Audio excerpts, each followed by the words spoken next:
Well, we're at a tipping point in the management of this Ebola outbreak. We've got more than 20 countries coming together here, and we're hoping that the commitments and the pledges that are made today will allow us to make a step change in our response, get ahead of the curve so that we can contain and then beat this disease. It's progressing at an amazing rate. The number of cases is doubling every 4 weeks in Sierra Leone, doubling every 2 weeks in Liberia. We have to get ahead of the curve if we're going to stop this exponential growth in the rate of infection. Britain has taken the lead in Sierra Leone, as France has done in Guinea and the US has done in Liberia.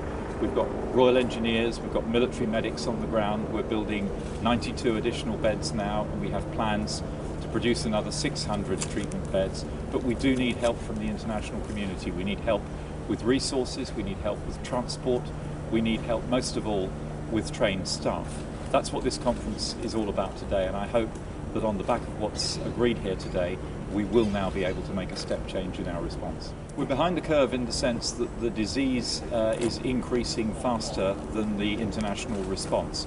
We now need to step up the international response in a really meaningful way to get ahead of the replication rate of the disease, reduce the rate at which it's increasing to the point where the outbreak can be contained and eventually defeated. The UK is the largest donor to Sierra Leone. We've spent £125 million, or committed £125 million so far, and I don't think anybody thinks that the British aid budget is insufficient. It's extraordinarily well funded.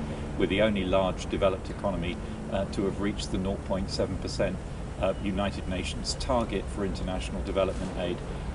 This is now about mobilising resources. It's not about lack of money. It's about getting things to happen on the ground.